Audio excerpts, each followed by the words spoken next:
67 graus Celsius. Essa era a temperatura que o convés de madeira de uma caravela podia atingir sob o sol tropical do século XVI.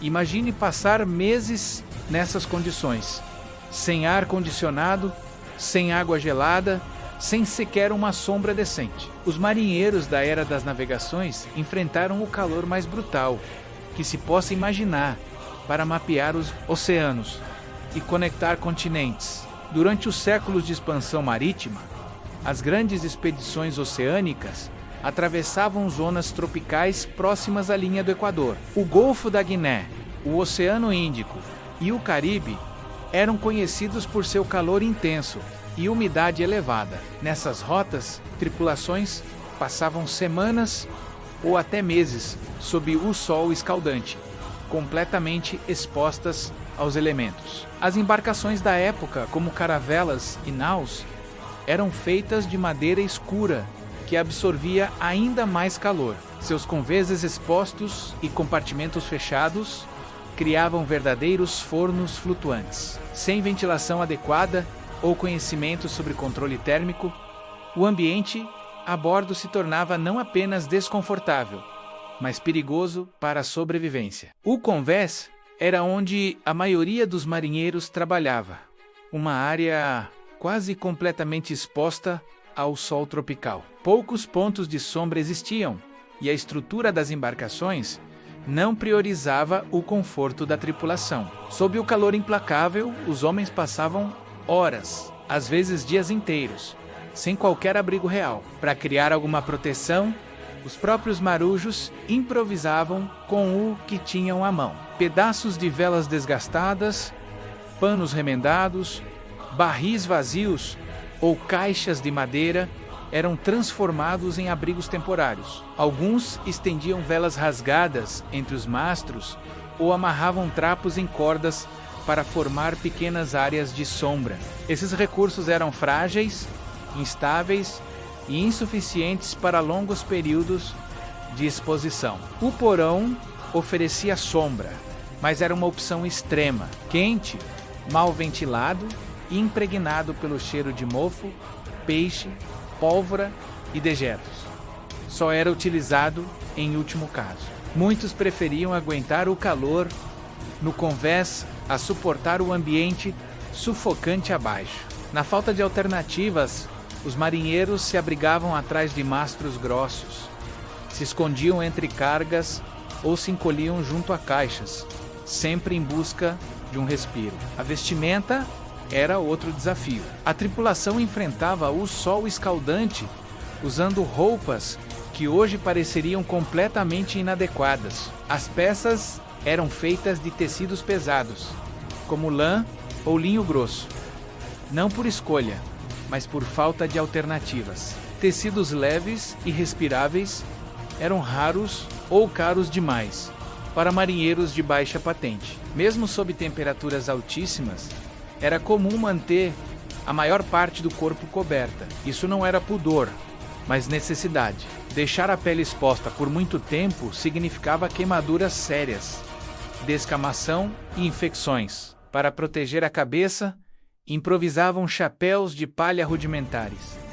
pedaços de pano amarrados como turbantes ou trapos molhados colocados sobre os ombros e nuca. Nos pés, a realidade era ainda mais dura. A maioria dos marinheiros andava descalça durante quase toda a jornada. Botas ou sapatos de couro eram escassos e ficavam reservados a oficiais. O convés quente e irregular feria os pés constantemente. A água doce era um bem precioso, como o ouro. Armazenada em grandes tonéis de madeira, era racionada com extremo cuidado.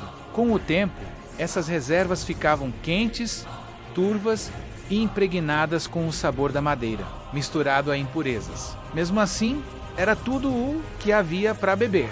Tomar banho nem pensar. Em dias de calor sufocante, a única forma de se refrescar era com água do mar. Marujos enchiam baldes e despejavam o conteúdo sobre o próprio corpo, na esperança de aliviar o calor por alguns minutos. O alívio era imediato, mas passageiro. Logo o sal secava na pele, deixando uma crosta desconfortável que coçava e irritava feridas existentes. Outra prática comum era molhar trapos e colocá-los sobre a cabeça ou nuca. Esses gestos simples viravam rituais diários sob o sol tropical. Beber água do mar era estritamente proibido. Sabia-se que ela não matava a sede. Pelo contrário, piorava a desidratação, caçando delírios, vômitos e morte. O maior inimigo da alimentação não era a escassez, mas o calor. Em regiões tropicais, o ambiente abafado acelerava a degradação dos alimentos. A comida dos marinheiros, limitada a bolachas duras, carne salgada e feijão seco, se tornava praticamente intragável com um calor intenso. A conservação dependia do sal. Carnes e peixes eram salgados até o limite, mas mesmo assim desenvolviam cheiros desagradáveis. Mofo ou larbas. A carne ficava viscosa e as bolachas, quando não infestadas de insetos, ficavam rançosas pelo ambiente úmido. O excesso de sal aumentava a sede, um problema sério quando a água doce era racionada. A exposição prolongada ao calor tropical não causava apenas desconforto, era uma ameaça direta à sobrevivência. Insolações eram comuns e constantes. Marinheiros passavam dias sob o sol escaldante, levando o corpo ao limite. As consequências vinham em forma de febres altas, dores de cabeça, desmaios súbitos e delírios. Há registros de homens que, durante surtos febris, se jogaram no mar em confusão, acreditando ver terra firme. A desidratação era crônica. Com pouca água potável e dieta excessivamente salgada, os corpos entravam em colapso. A pele rachava, os lábios sangravam, a língua inchava e secava. O calor agravava doenças já comuns a bordo. O escorbuto progredia mais rápido em corpos debilitados. Diarreias causadas por água contaminada ou comida estragada levavam à perda ainda maior de líquidos. Infecções de pele se tornavam frequentes em marinheiros com roupas suadas coladas ao corpo por semanas. Alguns relatos mencionam a chamada febre do sol, uma combinação de colapso térmico e sintomas neurológicos como alucinações, tremores e confusão mental. Para muitos, era como enlouquecer sob o calor. Diante dessas condições adversas, a sobrevivência dependia de incrível capacidade de adaptação. Os marinheiros desenvolviam estratégias para resistir. Algumas embarcações estabeleciam turnos para evitar exposição prolongada. Veteranos sabiam exatamente onde se posicionar para escapar dos piores ângulos do sol.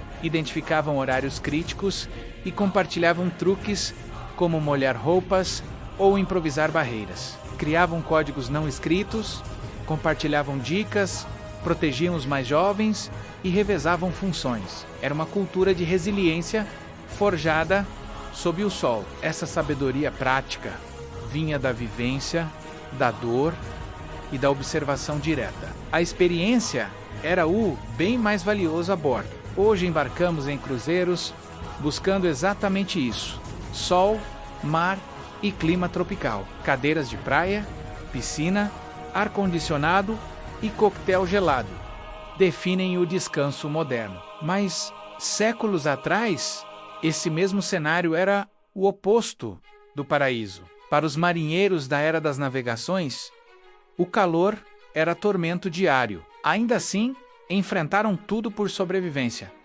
e muitas vezes por obrigação. E mesmo nas piores condições, essas viagens mudaram o mundo para sempre.